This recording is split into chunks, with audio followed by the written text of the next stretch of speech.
Olá, boa noite. Bem-vindos à nossa segunda teleaula de Segurança, Meio Ambiente e Saúde. Sou o professor Valderson, mais uma vez aqui com vocês. Espero que vocês tenham assistido a nossa teleaula 1. Por problemas técnicos, a gente não pôde transmitir ao vivo na semana passada, mas está disponível para vocês no ambiente virtual de aprendizagem. E vamos dar boa noite também à nossa professora assistente, professora Leide Dai, bem-vinda. Oi, gente, voltei na aula. Olha, eu espero que vocês tenham aproveitado bastante essa semana a atividade do ABA. Eu fiz até algumas anotações, vi que algumas pessoas participaram, professor. Muito bem. Eu achei interessante algumas colocações e vou aproveitar para mandar abraço. Abraço para o Carlos Mozaí, lá de Vilhena, que fez uma colocação muito interessante sobre acidente de trabalho. Para o Nilton de Buritis e o Arli, que fez até um relato de uma realidade sobre acidente de trabalho lá em Buritis ou lá na localidade, enfim. E o Antônio de Jaru, que ele já até adiantou-se ao conteúdo dessa aula, que ele tratou sobre a CIPA para fazer com que evitem aí acidentes de trabalho. Muito bem. Interessante a senhora falar desses alunos, porque eu também estive acompanhando o fórum durante a semana e eu ia ressaltar justamente a participação do Antônio Santos de Jaru e do Nilton Júnior lá de Buritis, que eles colocaram a respeito de EPIs, que muitas vezes os trabalhadores, eles não se preocupam em utilizar esses equipamentos e por mais que a empresa ofereça, eles não se dão conta ou não percebem a importância desses equipamentos para a sua segurança. E a nossa aluna Cleicivânia, lá de Guajará-Mirim, que ainda nessa mesma linha de que os colaboradores, os funcionários, eles não têm essa consciência do uso, que ela cita que muitos equipamentos de proteção individual muitas vezes podem ser um incômodo para esses trabalhadores, principalmente em um clima tão quente como o nosso. Então, você usar uma máscara para proteção das suas vias respiratórias, ou um capacete na cabeça o dia todo, dependendo da atividade que você for executar, realmente é um incômodo. Mas tem que existir aí um trabalho de conscientização com relação à importância desse uso, certo? Então, muito bem. Vamos ver, então, o que a gente vai tratar na aula de hoje.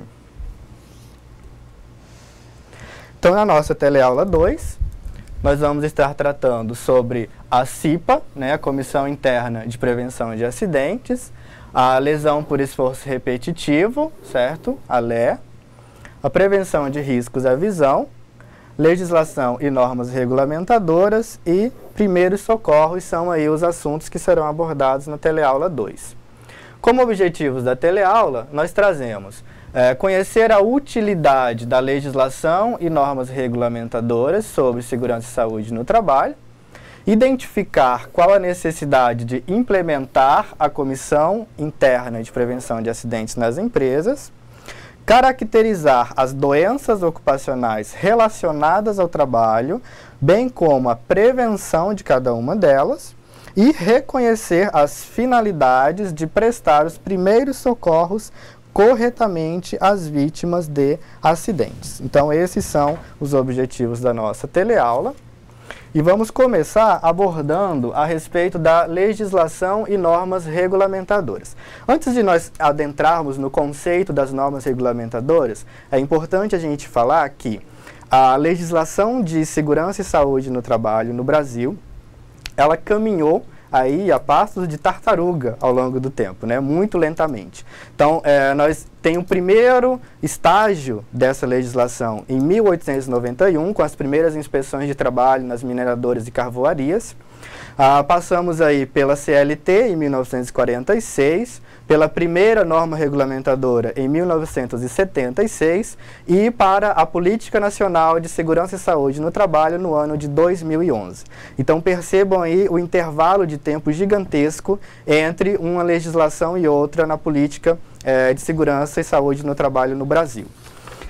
Isso se dá por motivos de que não existe uma preocupação real do governo brasileiro com relação a estabelecer de fato uma política de segurança e saúde no trabalho, muito por pressão do setor privado, dos grandes empresários, porque pela CLT, responsabilidade da empresa é obrigação da empresa arcar com todos os custos necessários de uma política de segurança e saúde no trabalho. Então, é oneroso e existe aí a pressão desse capital privado em cima do governo para que isso não ocorra. Então, nós temos hoje, sim, uma Política Nacional de Segurança e Saúde no Trabalho, que foi promulgada no ano de 2011, e toda a legislação brasileira que trata de segurança e saúde no trabalho, ela é basicamente a partir das pressões externas para que o Brasil ele, se ratifique, né, perante as organizações internacionais do trabalho, ok? Então é importante nós fazermos essa consideração. Então vamos aqui para o conceito de normas regulamentadoras. O que são essas normas? As normas regulamentadoras, ou NRs, como são popularmente conhecidas, já tinha aqui, são normas de segurança e saúde no trabalho, elaboradas pelo Ministério do Trabalho e Emprego, o MTE, no âmbito da Fundacentro, em comissão tripartite, que representada pelo governo, pelos empregadores e pelos empregados, ok? Então, essa comissão tripartite, ela vai ser obrigatoriamente a única autoridade aí para poder promulgar uma NR, uma norma regulamentadora. E ela tem que, obrigatoriamente, ser composta por integrantes do governo, e aí entra o Ministério do Trabalho, o Ministério da Previdência Social, e uma série de outras instituições, por representantes dos empregadores, e aí entra a Confederação Nacional das Indústrias, Confederação Nacional do Comércio, o Sistema S e uma série de outras instituições, e por representantes dos empregados na pessoa dos sindicatos, né, que os representam, ok? Então, todas as NRs, elas nascem a partir dessa comissão. Nós temos aqui retratado o processo de formulação das NRs, ok, que nós elaboramos. Então, ela basicamente, ela nasce de uma demanda da sociedade.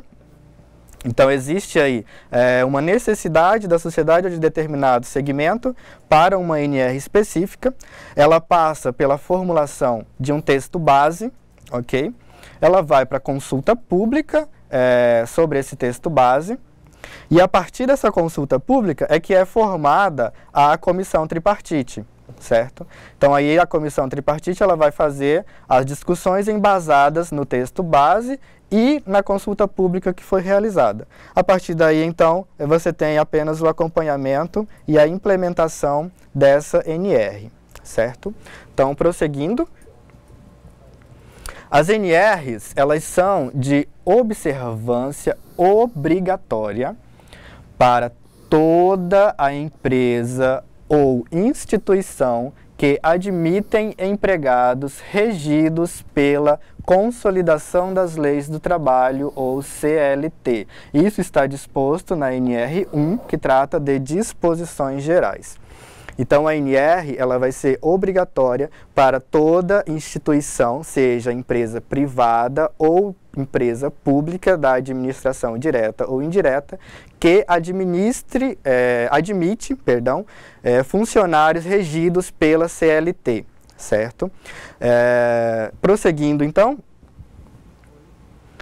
atualmente estão em vigor 36 normas regulamentadoras tratando dos mais diversos temas relacionados à segurança e saúde do trabalhador, sendo as mais usuais, tá? A NR4, que trata do SESMIT, Serviço Especializado em Segurança e Medicina do Trabalho, a NR5, que trata da CIPA, que nós vamos ver um pouco mais adiante, a NR6, que trata dos equipamentos de proteção individual, que nós vimos na aula anterior, a NR7, que trata do PCMSO, Programa de Controle Médico e Saúde Ocupacional, a NR9, que trata do PPRA, o Programa de Prevenção dos Riscos Ambientais, ou Riscos do Ambiente, e a NR17, que trata de ergonomia, ok? Que vocês já viram um pouco na disciplina de interação humano-computador, certo? Conteúdos relacionados à ergonomia. Prosseguindo, então, vamos adentrar um pouco no que diz cada uma dessas normas regulamentadoras, tá? Nós trazemos aqui a NR7, que trata do PCMSO, e a NR9, que trata do PPRA. Basicamente, o Programa de Controle Médico e Saúde Ocupacional, ele monitora por anamnese, né, por um diagnóstico, exames laboratoriais a saúde dos trabalhadores. Ela tem por objetivo identificar precocemente, ok, qualquer desvio que possa comprometer a saúde dos trabalhadores. Então, é dentro do PCMSO que vai estar determinado de quanto em quanto tempo eu devo fazer meu exame periódico, certo? Quais são os tipos de exames laboratoriais que eu devo fazer antes de entrar em exercício em nenhuma determinada atividade. Quais são os tipos de exame laboratoriais que eu devo fazer ao sair dessa atividade profissional, ao mudar de função. É dentro do PCMSO que vai estar designado todos esses tipos de exame. E o PPRA, tá? A NR9, estabelece uma metodologia de ação que garanta a preservação da saúde e integridade dos trabalhadores frente aos riscos dos ambientes de trabalho. Então, o PPRA ele vai ser elaborado com base na análise do ambiente de trabalho. Isso inclui iluminação, inclui ruído, inclui qualquer equipamento que possa causar um acidente de trabalho ou que possa provocar um acidente de trabalho, tem que estar contido dentro do PPRA. E o PPRA é que vai determinar quais são as funções que merecem mais atenção dentro de uma empresa por conta aí, do grau ou do nível de periculosidade dessa função, ok? Então, vamos adiante. Começamos a falar de CIPA, a NR5, ok? Então, o que é a CIPA? A CIPA, ela é regulamentada pela norma regulamentadora número 5, né, como eu falei, e trata-se de uma comissão interna de prevenção de acidentes, que atua na prevenção, né, de acidentes e doenças relacionadas ao trabalho dentro das empresas. Um conceito de Barbosa, 2014, 100 páginas, ok? Barbosa 2014 é importante nós falarmos. Barbosa 2014 é o caderno da disciplina de vocês, que está disponível no AVA, certo? Espero que vocês já estejam acompanhando pelo caderno da disciplina. Então, ele está 100 páginas porque é um material que ainda está em revisão. Como vocês podem ter observado, ainda tem alguns erros, algumas falhinhas, né? Mas que serão corrigidas, ok? Então, foi disponibilizado para vocês no AVA, para que vocês não ficassem desprovidos de material para consulta, tá? Mas é um material que ainda está em revisão, então perdoem os errinhos e as falhas que ainda tem lá, certo? E por isso ele ainda está 100 páginas. Mas aí, então, nós temos o conceito de CIPA, tratando exatamente dessa comissão, que o principal objetivo dela é prevenir acidentes no âmbito da empresa, dentro da empresa. E aí prevenir não só acidentes, mas também as doenças ocupacionais, que vão aí ser desencadeadas ao longo do tempo do exercício profissional, certo? Professora Leide, alguma consideração até aqui? Algum comentário dos polos?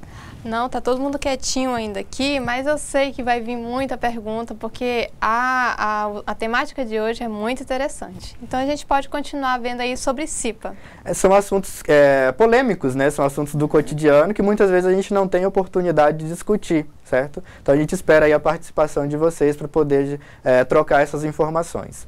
Então, a gente pode ver aqui no slide que, além disso, tem a finalidade, a CIPA tem a finalidade de conciliar as atividades laborais com a prevenção da vida e a promoção da saúde de todos os trabalhadores.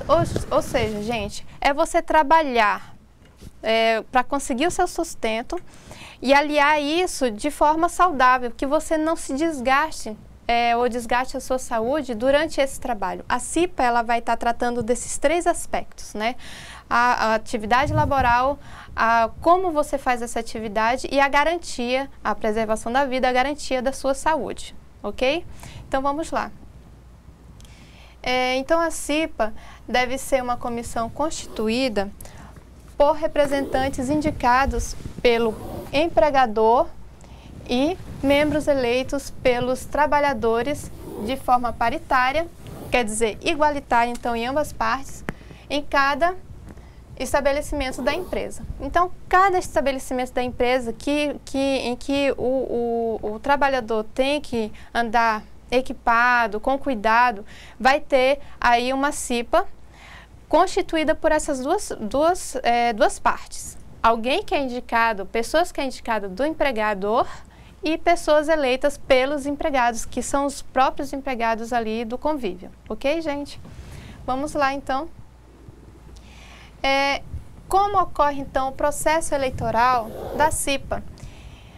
Cabe ao empregador convocar eleições para a escolha de representantes dos empregados na CIPA no prazo mínimo de 60 dias antes do término do mandato em curso. Então, se já tem uma CIPA, uma comissão estabelecida, 60 dias antes o empregador ele vai convocar essa eleição entre os empregados para que se renove aí as pessoas daquela comissão, ok?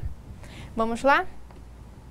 Então, ainda sobre o processo eleitoral da CIPA, ela deve ser publicada e divulgada em edital, em lugares fácil acesso e visualização. Liberdade de inscrição para todos os empregados e estabelecimentos. Então, tem que ser ofertada essa liberdade para se inscrever. Eu quero fazer parte aí da comissão, então você pode se inscrever, ok? Então, o voto é secreto. Guarda pelo empregador de todos os documentos relativos à eleição por um tempo mínimo de 5 anos. Então, o empregador ele tem que guardar isso para fins de fiscalização, de consulta, enfim. Ele tem que manter esses registros arquivados para qualquer coisa que venha a ocorrer, né, professor? Exatamente. Dentro do processo eleitoral da CIPA, é importante a gente ressaltar o que ele coloca como a livre opção de escolha das pessoas de participarem ou de se disporem a fazer parte da CIPA, independente da função que ocupe na empresa, certo? O que a gente vê, o que a gente percebe muito no dia a dia, é que pessoas que ocupam funções inferiores ou ditas inferiores, né, uma função que não é da alta administração ou da alta gestão, ou próxima a essas pessoas, muitas vezes elas não têm a oportunidade de se candidatarem, não lhes são oportunizados aí se candidatar para fazer parte da comissão. O que é, na verdade, um erro, porque essas pessoas elas têm atividades muito próprias, né? Então, seria super importante que elas fizessem parte da comissão para poder estar contribuindo com as necessidades desses setores. Prosseguindo, então, quais são as atribuições da CIPA, né? Afinal de contas, para que a CIPA existe dentro de uma empresa, tá? O primeiro ponto, e que é tratado na legislação, na NR5, tá? A gente não pode esquecer nunca que a CIPA está dentro da NR5, então é uma norma regulamentadora. Ela traz que é identificar os riscos do processo de trabalho e elaborar o mapa de riscos, certo? Com a participação do maior número de trabalhadores possível e com a assessoria do SESMIT, o Serviço Especializado de Engenharia e Segurança Engenharia de Segurança e Medicina do Trabalho, onde houver. Por que onde houver? Porque nem toda empresa ela é obrigada a ter SESMIT. O SESMIT ele é adequado a empresas com um número maior de funcionários, a empresas de médio e grande porte, ok? Então, nem toda empresa vai ter SESMIT e por isso essa nomenclatura de onde houver. Outra atribuição, elaborar o plano de trabalho que possibilite a ação preventiva na solução de problemas de segurança e saúde do trabalho. Participar da implementação e do controle de qualidade das medidas de prevenção necessárias, bem como da avaliação das prioridades de ação nos locais de trabalho.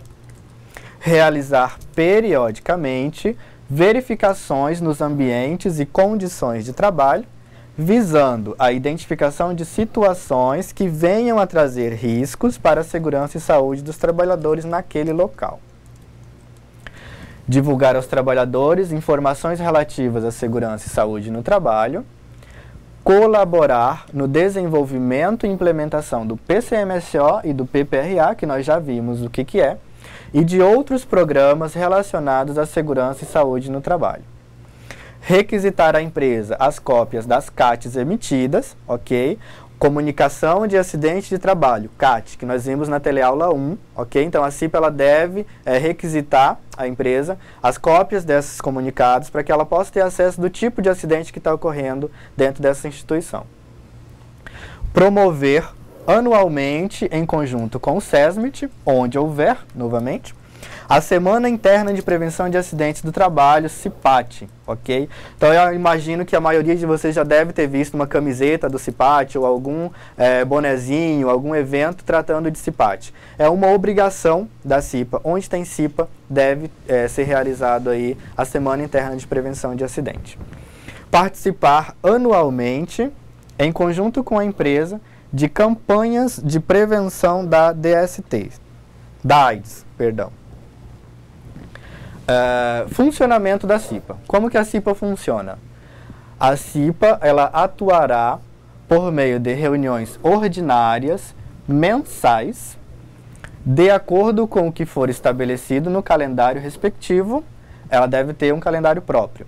E tais reuniões, elas devem ser realizadas durante o expediente normal da empresa e em local apropriado. Então, as reuniões, elas devem ser mensais, certo? As reuniões ordinárias, com um calendário próprio da CIPA, e devem acontecer no ambiente de trabalho, no ambiente da empresa, durante o horário de trabalho, ok?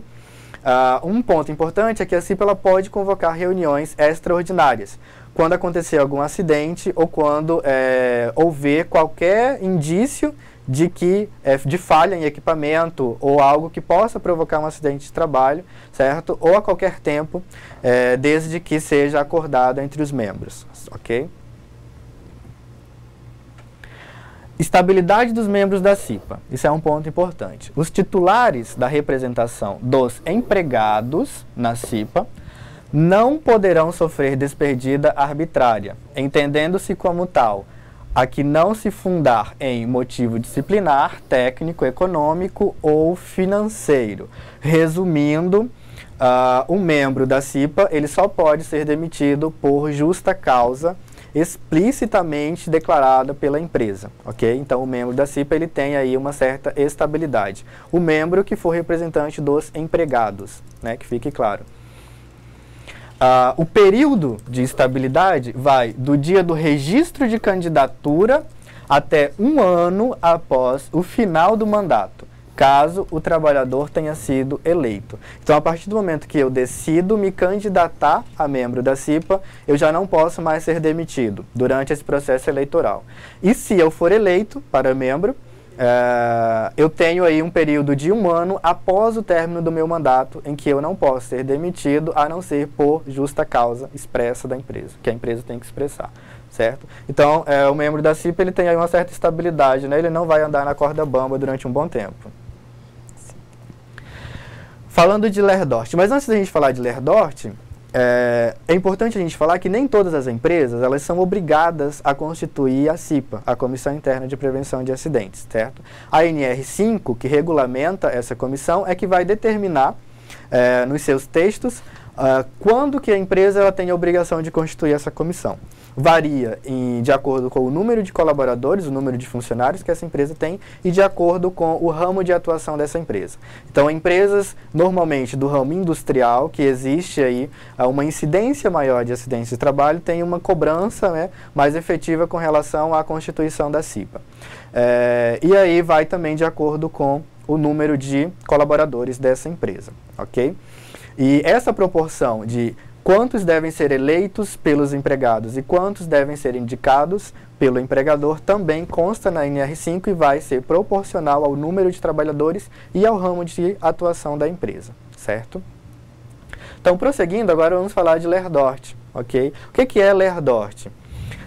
Caracteriza-se como uma inflamação dos tendões que são responsáveis pela mobilidade articular dos dedos, ou seja, a força e a repetição requerida pela musculatura dos membros superiores. Lerdort, ela é traduzida como dor, né, pela maioria das pessoas, porque justamente é uma inflamação, certo, dos tecidos ósseos musculares, que muitas vezes impossibilita até o movimento, alguns movimentos das mãos.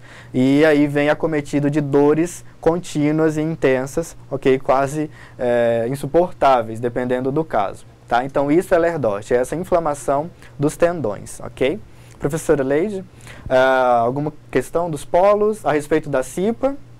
A CIPA, acho que eles assimilaram bem a informação, porque até agora nada. Estão muito quietinhos, né, muito vocês? Quietinhos. Acho que vocês sabem tudo sobre CIPA, sobre Lerdort. Vamos ver, né, professor? Vamos prosseguir, então. Uhum. Então, nada mais são do que quadros clínicos de distúrbio musculoesqueléticos que geram dores agudas ou crônicas. Os trabalhadores acometidos com maior frequência por Lerdort são digitadores, olha aí técnicos em informática, empacotadores, lavadeiras, limpadoras e engomadeiras, certo? Então essas são as profissões, segundo o Ministério da Saúde, um levantamento que foi feito no ano de 2013, são as profissões mais acometidas por Lerdort. E os digitadores estão no topo da lista, ok? Então, para a profissão de técnico informático para a internet, eu diria que vocês devem ter uma preocupação redobrada com a atividade de vocês e devem prestar atenção no que a gente está conversando nas aulas, viu? Vamos lá. O que causa, então, essa inflamação, né? Os fatores mais comuns geradores da Lerdort. O primeiro deles, o posto de trabalho, certo? Exposição a vibrações, exposição ao frio, exposição a ruídos excessivos, sobrecarga musculoesquelética, posturas inadequadas, invariabilidade das tarefas e fatores organizacionais e psicossociais ligados ao trabalho e às exigências cognitivas. Então, esses são os fatores mais comuns que causam a lesão por esforço repetitivo ou a doença osteomuscular relacionada ao trabalho. Talvez cause estranheza ou surpresa aí os fatores organizacionais e psicossociais ou os fatores cognitivos, tá? Mas, na verdade, essa inflamação, ela pode sim ser decorrência de uma pressão muito grande sobre o trabalhador. Então, ele fica psicologicamente abalado, certo? E essa tensão, essa pressão, ela é direcionada aí para alguma parte do corpo, normalmente para as mãos, né? No caso dos digitadores principalmente, que ficam ali em movimentos repetitivos, ok? Então, prosseguindo, quais são esses quadros clínicos, né? Quer dizer, quais são as doenças mais comuns relacionadas à Lerdort? O primeiro deles é a tendinite, ok? Uma inflamação do tecido fibroso que liga os ossos aos músculos, o tendão, e que pode ser causada por excesso de alguma atividade física de repetição, em que os músculos ficam tensos e são muito exigidos, certo? Então, a tendinite, ela é manifestada por uma inflamação do tendão, ok? Que é um tecido fibroso que liga os ossos aos músculos, ok? E aí, devido a uma exigência ou a uma sobrecarga, né, muscular de trabalho nesses membros, ela pode causar essa inflamação. O próximo quadro clínico é a epicondilite lateral do cotovelo, né? Só o nome já assusta. Epicondilite lateral do cotovelo, mais conhecida como cotovelo de tenista, certo? A gente percebe aí pela imagem que é caracterizado por uma dor lateral na musculatura próxima ao cotovelo, popularmente conhecida como cotovelo de tenista. O que provoca, certo, essa inflamação é basicamente o apoio do membro em um objeto, né? No caso uma mesa, né? Para quem lida com computador, esse apoio, certo, inadequado de uma maneira a não observar a necessidade ergonômica do seu corpo, ele pode causar essa inflamação.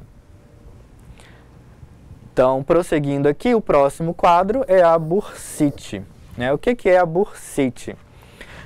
Caracteriza-se pela inflamação da bursa, né? A bursa é uma bolsa, certo? Que tem em várias partes do corpo. A gente tem na figura aqui a representação do ombro, mas ela também tem na mão, ela também tem no joelho, ela tem em várias partes do corpo.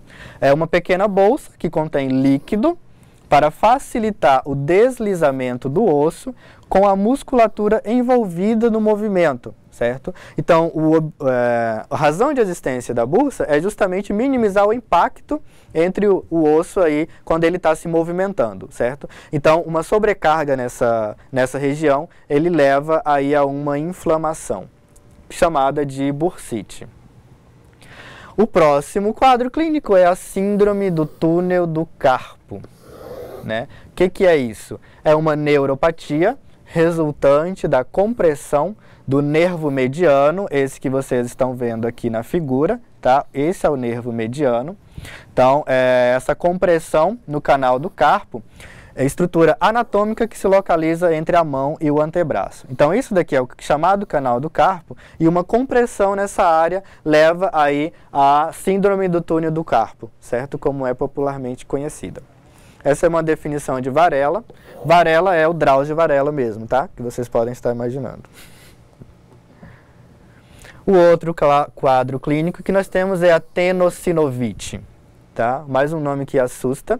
É a inflamação da bainha do tendão e da membrana sinovial, encontrados nas articulações, causando dor, inchaço e dificuldade de mover a articulação afetada. Então, isso daqui é a bainha, que nós vemos na figura, ok? Essa membrana, essa inflamação é o que acaba dificultando o movimento, alguns movimentos aí dos dedos das mãos, ok? É a tenossinovite. Medidas de prevenção. O que a gente pode fazer para prevenir o aparecimento dessas doenças? Primeiro, o estabelecimento de pausas para descanso, certo? Diversificação de tarefas, não ficar fazendo a mesma coisa o tempo todo durante um período de tempo muito prolongado. Diminuição do ritmo de trabalho, né? Vamos pôr o pé no freio aí. Uso de ferramentas e equipamentos ergonomicamente adaptados ao trabalhador, tá? Honestidade, transparência e lealdade nas relações de trabalho. O que isso tem a ver com Lerdorf? Honestidade, né? Para onde que isso vai me levar? O que isso vai impedir de eu desenvolver uma inflamação no meu tendão? Como nós vimos nos fatores que geram a Lerdorf, um dos principais fatores é os fatores psicossociais, ok? Então você ter um ambiente de trabalho onde você tem umas relações sociais bem construídas, com honestidade, com com franqueza, onde você pode desenvolver o seu trabalho, um bom trabalho, isso é sim considerado, pode ser considerado uma das medidas de prevenção para Lerdorf, ok? Quem trabalha mais feliz, trabalha melhor, né? E trabalha sem desenvolver Lerdorf.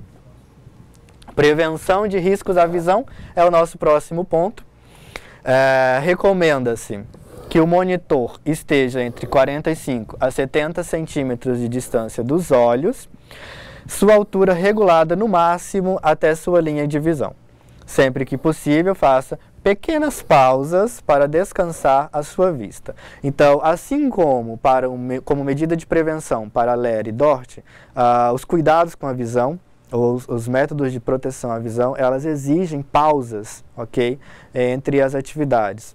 Então, se você fica 4 horas seguidas na frente do computador, desenvolvendo aquela mesma atividade ali, sem uma variação, você corre o risco de desenvolver não só uma Lerdorf, mas também um problema relacionado à sua visão, tá? Um outro método de prevenção é o uso de óculos com proteção UVA e UVB, e consulta periódica a um oftalmologista, é essencial, ok? Professora Leide, alguma questão? Ainda não, mas as tutoras aqui, principalmente de São Miguel do Guaporé e São Francisco, dizem que os alunos estão adorando a sua aula, estão entendendo tudo. Muito obrigado, fico feliz, né? Nós ficamos muito felizes, né, com uma notícia dessa. Então vamos lá, gente. Vamos seguir que tem muita coisa. Bom, já que está todo mundo gostando e entendendo, vamos seguir em diante, né?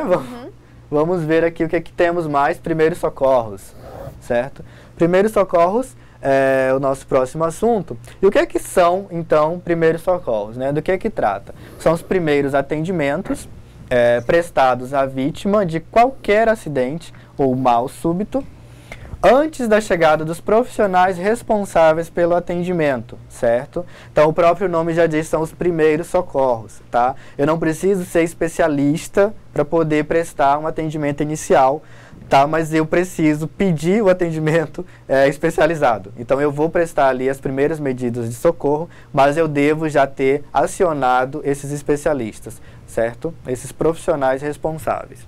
Então, qual que é a finalidade do primeiros socorros?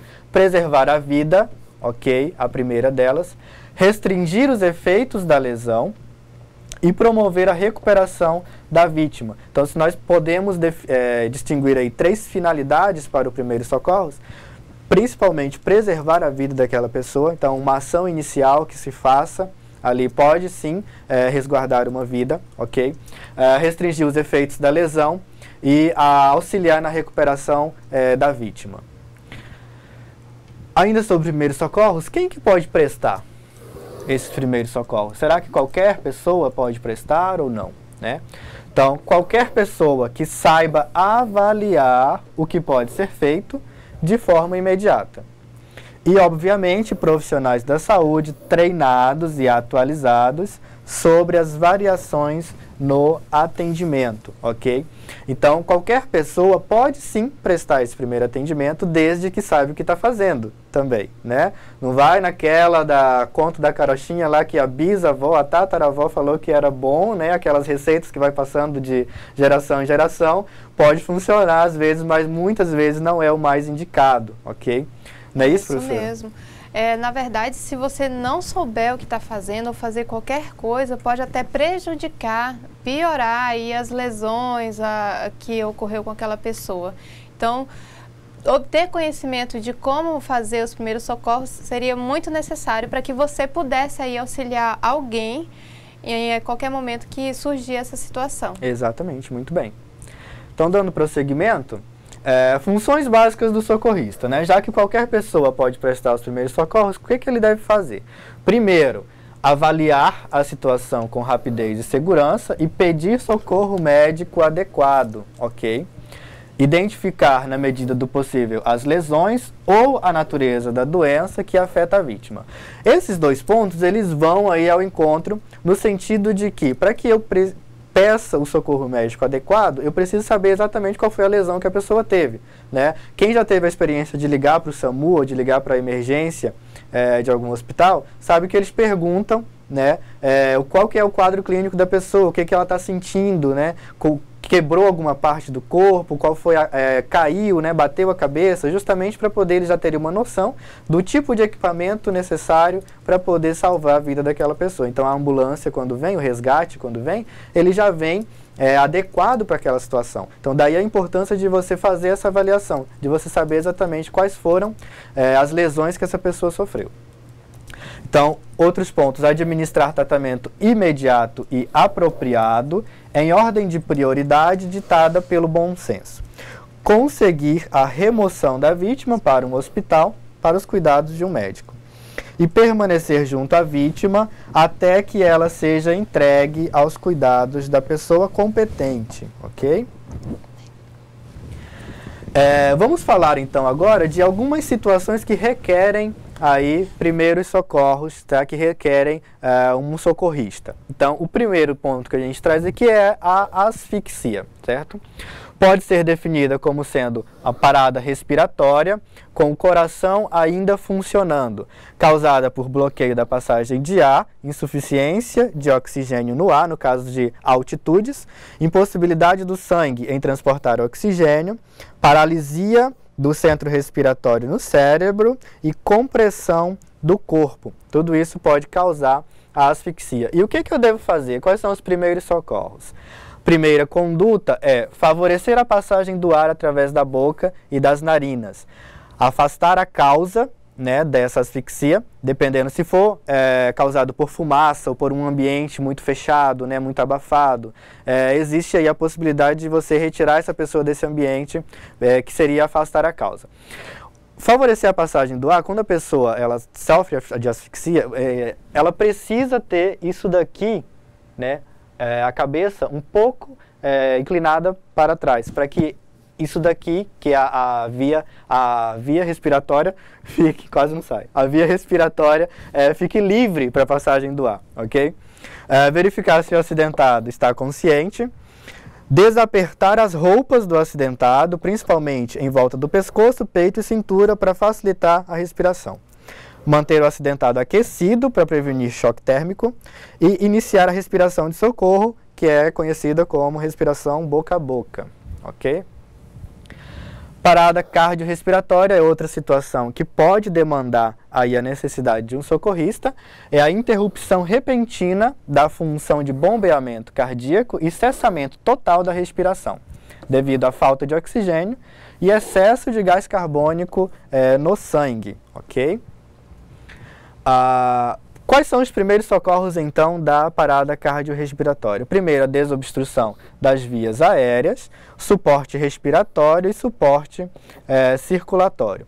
Então, nós temos aqui na figura ela traz comprovar se o paciente está consciente. Então, o primeiro ponto é perceber se ele está consciente ou não. E aí, promover aí o suporte respiratório, que seria a desobstrução das vias aéreas. A gente percebe aqui na imagem a inclinação da cabeça do acidentado um pouco para trás, para poder facilitar a respiração. E a gente vê aqui a iniciação da respiração artificial, a respiração boca a boca, que seria mais efetivamente o suporte respiratório. Choque elétrico é a outra situação que pode demandar um atendimento de socorro, ok? O que é o choque elétrico, né? O nosso colega aqui, ele teve um choque muito doido, tá? A passagem de uma corrente elétrica através do corpo, utilizando como um condutor. Então, o corpo, ele passa a ser o condutor de eletricidade.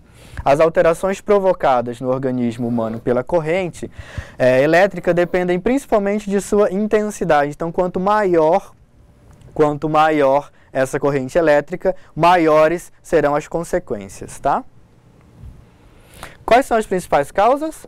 Falta de segurança nas instalações e equipamentos, como fios descapados, falta de aterramento elétrico, parte elétrica de um motor, que por defeito está em contato com a sua carcaça. Imprudência, indisciplina, ignorância e acidentes, ok?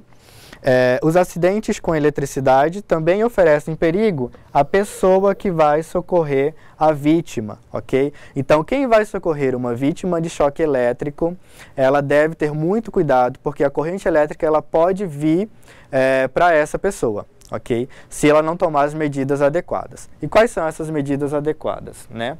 Quais são os primeiros socorros? Antes de socorrer a vítima, cortar a corrente elétrica, desligando a chave geral de força, retirando os fusíveis da instalação ou puxando o fio da tomada desde que esteja encapado. Verifique a respiração, ouça e sinta. Em caso de parada cardiorrespiratória, faça uma massagem cardíaca. Verifique se há queimaduras e chame ajuda especializada. Desmaio. Né? Uma outra situação que pode requerer aí o suporte de um socorrista é a perda súbita, temporária e repentina de consciência devido à diminuição de sangue e oxigênio no cérebro, como a gente pode perceber aqui pela nossa imagem, ok? Então, quais são as principais causas? A hipoglicemia, que é a falta de açúcar no sangue, o cansaço excessivo, fome, viu? Não passem fome, vocês podem desmaiar. Nervosismo intenso, emoções súbitas, susto, não deem sustos nos colegas, acidentes, principalmente os que envolvem perda sanguínea, dor intensa, prolongada permanência em pé, tipo o professor que passa 4 horas dando aula, ele pode desmaiar, não se assustem, mudança súbita de posição, de deitado para em pé, ambientes fechados e quentes e disritmia cardíaca ou bradicardia. E o que eu faço no caso de desmaio? Quais são os primeiros socorros? Primeiro, se a pessoa apenas começou a desfalecer, né? São duas situações. Sentá-la em uma cadeira ou outro local semelhante, curvá-la para frente, como nós percebemos na imagem. Baixar a cabeça do acidentado, colocando-a entre as pernas e pressionar a cabeça para baixo. Manter a cabeça mais baixa que os joelhos e fazê-la respirar profundamente até que passe o mal-estar. Caso a pessoa já tenha desmaiado, manter o acidentado deitado, colocando sua cabeça e ombros em posição mais baixa em relação ao resto do corpo, como nós percebemos também aqui na nossa imagem. Afrouxar a sua roupa, manter o ambiente arejado. Se houver vômito, lateralizar-lhe a cabeça, quer dizer, colocar a cabeça para o lado para evitar sufocamento, né? Depois que o acidentado se recuperar, pode ser dado a ele café, chá, ou mesmo água com açúcar. Não se deve dar jamais bebida alcoólica, nem para a pessoa cheirar, tá? Tem gente que mete 1 litro de álcool na cara da pessoa para a pessoa cheirar, que acha que vai ajudar. Não ajuda, certo? Bebida alcoólica de jeito nenhum. Então, quais são as dicas que a gente deixa, né, aqui? Importantíssimo para vocês. Primeiro, chame sempre os especialistas, ok? Chame os especialistas e mantenham sempre um contato de emergência, para o caso de vocês serem acidentados, né? Ninguém quer isso, obviamente, mas pode acontecer. Então é sempre bom ter o contato de emergência. Esse lance de deixar o celular bloqueado com senhas indecifráveis é um negócio que pode complicar, porque a pessoa não vai acessar a sua agenda para poder ver para quem ligar, não vai ter o telefone da sua mãe. Então, se você der sorte de topar com um conhecido, beleza. Se não, meu amigo, tá? E a gente traz aqui, mantenha um kit de primeiros socorros, ok? E faça um curso, né, de primeiros socorros na medida do possível, como a gente percebe aqui pelas nossas crianças lindas que já estão se preparando aí para medidas de atendimento. Professora Leija? A gente tem uma perguntinha agora no final. Gilmar, lá de Buritis, um abraço, Gilmar. Pergunta quem que pode fazer parte da CIPA.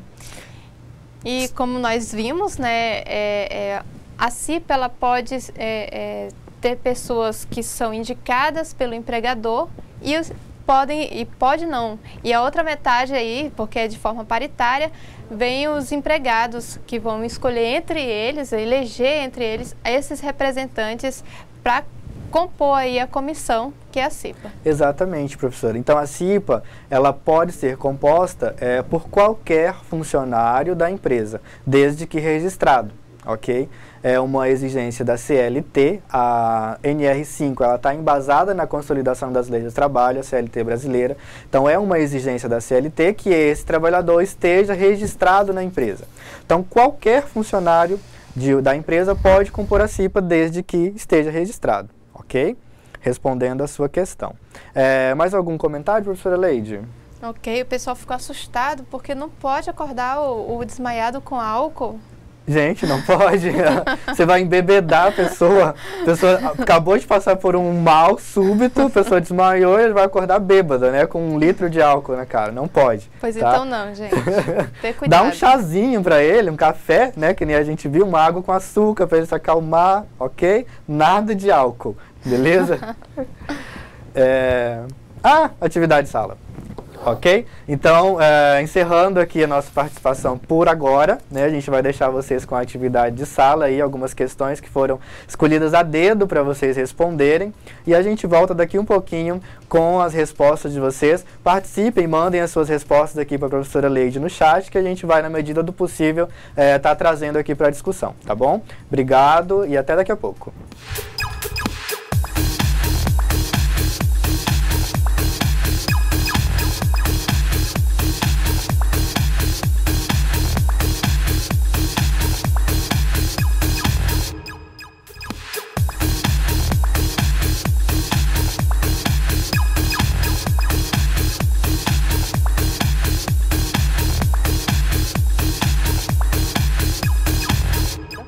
Tem como uma de suas atribuições identificar os riscos do processo de trabalho e elaborar o mapa de riscos com a participação do maior número de trabalhadores e com a assessoria do SESMIT, onde houver. Essa é a alternativa A.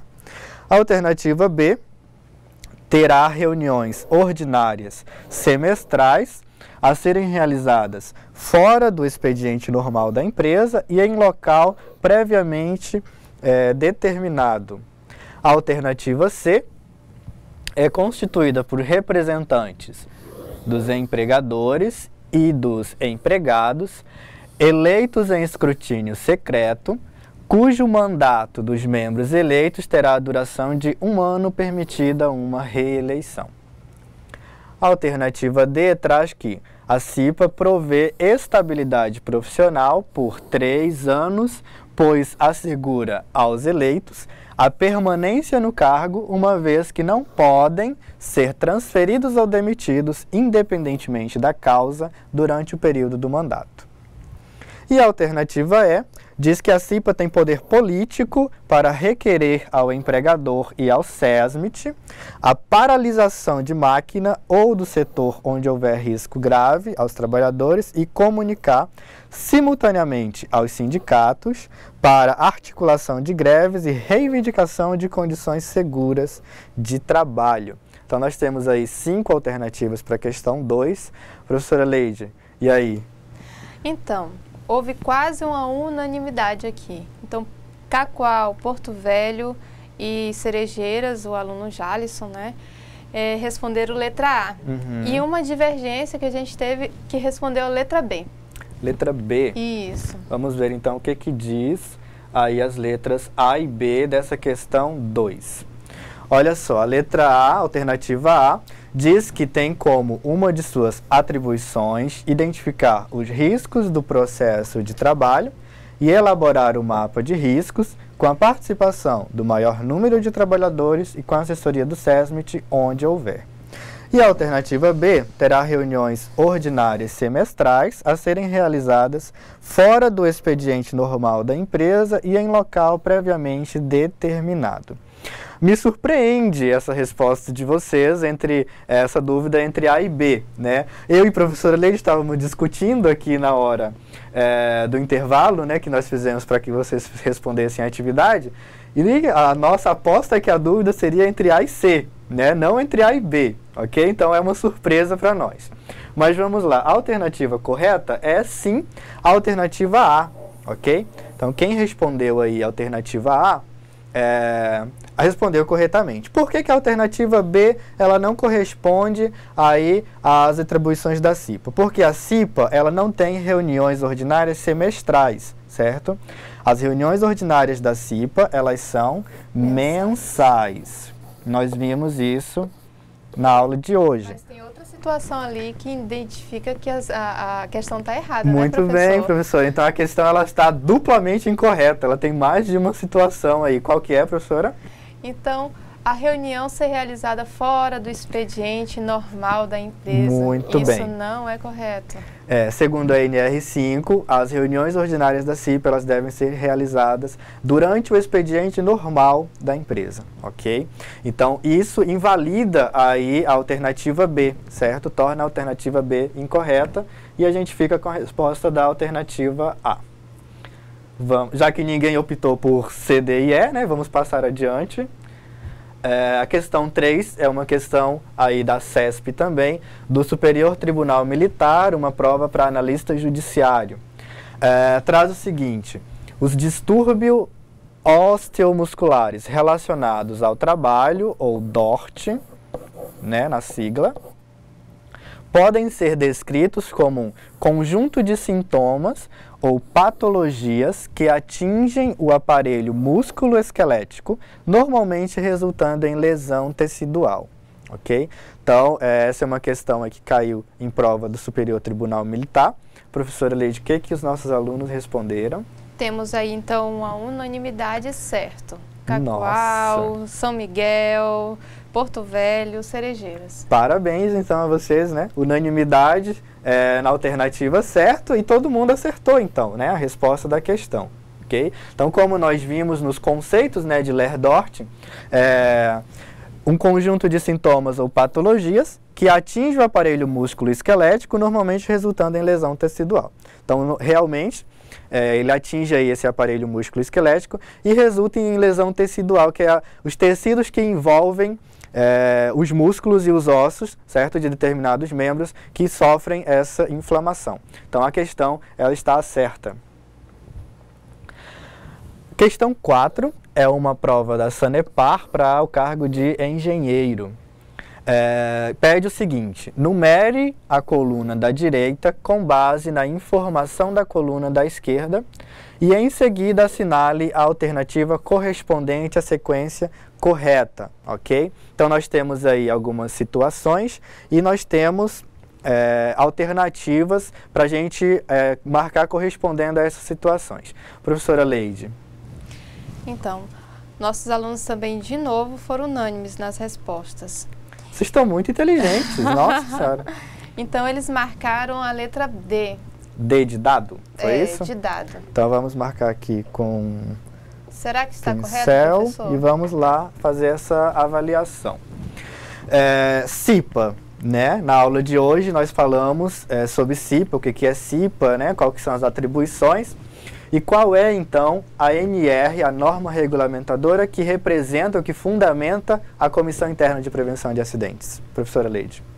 NR5. NR5, Isso. muito bem. Então, a NR5 está aqui no número 5, né? Então, ela vem para cá. NR5. O Programa de Prevenção dos Riscos do Ambiente, o PPRA, certo? Qual é a norma regulamentadora que representa o PPRA? PPRA. É representado pela NR9, ou ele é fundamentado pela NR9. Então, aqui nós temos 1, certo? NR que trata de ergonomia, tá? Nós não vimos essa NR detalhadamente na aula, mas nós vimos lá no comecinho, quando a gente começou a falar de normas regulamentadoras, nós vimos que existem algumas normas que são mais comentadas, que são mais discutidas, né? Normalmente. Então, a NR que trata de ergonomia é a NR17, né? Conforme nós vimos. Então, a gente pode colocar um 4 aqui em ergonomia. O Programa de Controle Médico e Saúde Ocupacional, o PCMSO, só o nome já dá medo, muito grande. Ele é regulamentado aí pela NR de número 7, ok? Então, a gente tem aqui um 3, podemos colocar. E as disposições gerais, então, não temos mais o que pensar, né? As disposições NR1. gerais, elas são regulamentadas pela NR1, nós podemos colocar o 2 aqui.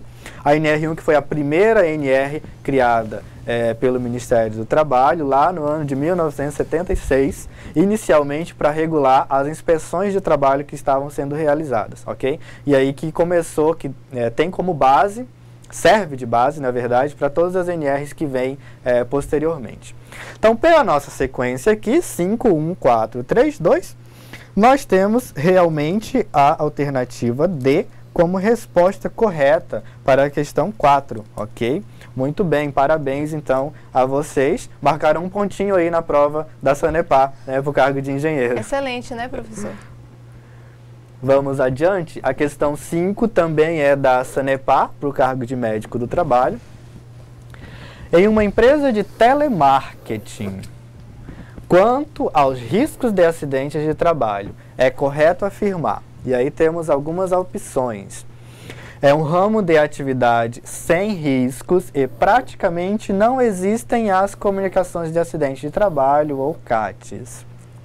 Alternativa B, a CAT deverá ser emitida somente para os acidentes com afastamento. Alternativa C, sempre que houver nexo causal para LERDORT, deve-se emitir a CAT. Alternativa D, não há registro de acidentes de trabalho para este ramo de atividade. E a alternativa E, os acidentes de trajeto não devem ser considerados. Professora Leide, tivemos respostas para essa pergunta? Tivemos respostas, a maioria delas foi a letra C, mas teve uma divergência aí que marcou a letra D. Será então, que temos aí, vamos ver, vamos marcar um pontinho aqui em C e D, né, que foi aí a divergência com relação às respostas, e vamos nos aprofundar. A alternativa C diz o seguinte: sempre que houver nexo causal para LERDORT, deve-se emitir a CAT. Nós vimos na teleaula 1 a respeito de nexo causal entre acidente de trabalho e benefícios acidentários, que para você ter direito ao benefício é preciso a comprovação da causa desse acidente ou da causa da lesão. Assim como para os acidentes de trabalho, a LERDORT, certo? Tendinite, tenossinovite e aqueles nomes esquisitos que nós vimos na aula de hoje, ok? Que pode parecer estranho para a maioria de vocês, se caracteriza aí como doenças ocupacionais, certo? Então, na teleaula 1 nós vimos que acidentes de trabalho, as doenças ocupacionais, elas também se encaixam na categoria de acidente de trabalho, na questão do nexo causal, e todo acidente de trabalho, ele deve ter a sua CAT emitida, certo? Toda doença ocupacional deve ter uma CAT emitida. Então, comprovado o nexo causal entre LERDORT, deve-se sim emitir a CAT, ok? A alternativa D diz que não há registro de acidentes de trabalho para este ramo de atividade. Vocês não teriam, eu imagino, como julgar essa alternativa, porque nós não vimos a respeito disso, especificamente dessa atividade de telemarketing, na aula de hoje, ok? Nós não trouxemos nenhum material teórico tratando a respeito disso, então, índices estatísticos, nada disso. Então, vocês não poderiam afirmar que não há registro de acidente de trabalho nesse ramo de atividade, a não ser que vocês tenham feito uma pesquisa na internet muito rápida, mas essa alternativa ela não corresponde à resposta, ok? A gente fica aí com a resposta da alternativa da letra C, certo? Inclusive, a NR17, que trata de ergonomia, ela tem um anexo, o anexo 2 inteiro, destinado para as atividades das operadoras de telemarketing, ok? Tem o anexo 1, que é das operadoras de checkout, e tem os anexos 2 das operadoras de telemarketing, tá? Então, existem sim registros de acidente de trabalho para este ramo de atividade, nós não temos acesso a eles agora, mas vocês podem fazer uma pesquisa mais detalhada na internet em busca de informações. Seguindo, então, a questão 6 é uma questão ainda da CESP, do concurso de 2012, do Tribunal de Justiça do Acre, meu estado de nascimento, para o cargo de técnico judiciário motorista. Caso não se consiga desligar a chave geral da casa, as vítimas de choque elétrico, reparem, a questão está tratando de choque elétrico, devem ser afastadas da corrente elétrica com auxílio de material não condutor de eletricidade. E aí, como toda questão da CESP, a opção é certo e errado, né? Professora Leide? Então, os alunos Gilmar e Zenaide, lá de Buritis, um abraço para os dois, responderam que a 6 está correta. Assim como os nossos outros que participaram também dessa resposta, como Cacoal, Porto Velho, São Miguel, Cerejeiras. Muito bem. Todos marcaram que essa questão está correta. Muito bem. E estão certos, ok? Então, realmente, essa questão está certa. No caso de choque elétrico, ok? Se você não conseguir desligar a chave geral da casa ou da organização, da instituição, onde quer que tenha ocorrido o acidente, as vítimas elas devem ser afastadas da corrente elétrica com o auxílio de material não condutor de eletricidade, que vem aí ao encontro daquilo que nós falamos quando estávamos tratando de choque elétrico, que o socorrista, a pessoa que vai prestar o atendimento a essa vítima, ele corre o risco de ser eletrocutado.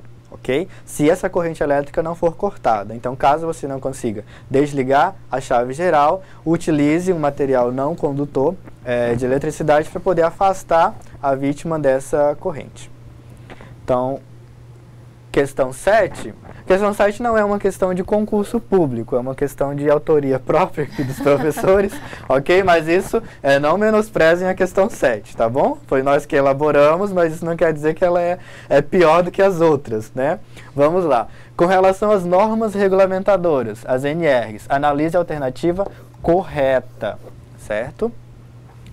A alternativa A diz o seguinte: nas NRs estão regulamentadas as condições para que um operário venha a ser aposentado com tempo reduzido de trabalho.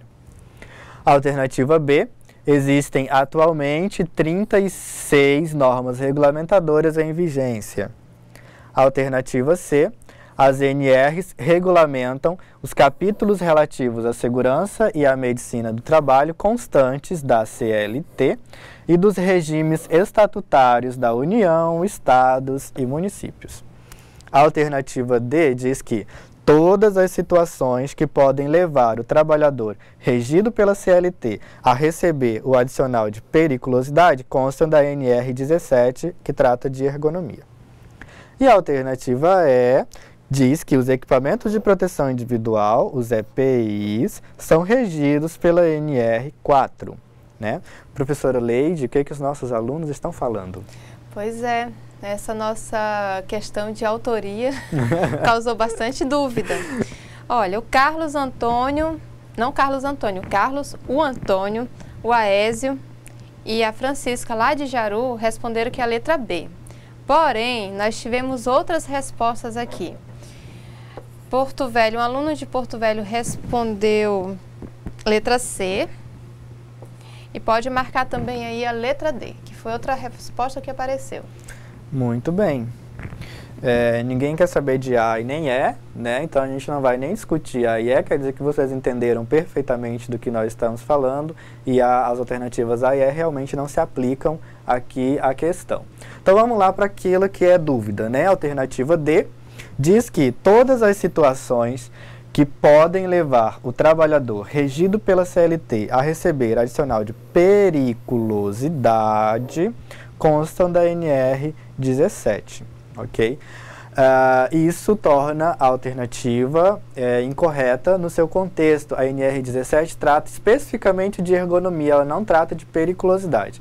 Existe uma NR própria para trabalhos perigosos, para periculosidade, que vai determinar aí os níveis de periculosidade de cada atividade profissional. Ok? Então, não é verdade essa alternativa. Vamos até apagar aqui esse pontinho que é para não criar dúvida. Alternativa C, as NRs regulamentam os capítulos relativos à segurança e à medicina do trabalho, constantes da CLT e dos regimes estatutários da União, Estados e municípios. Como nós vimos na aula de hoje, as NRs elas são aplicáveis a toda e qualquer empresa, seja ela pública ou privada, que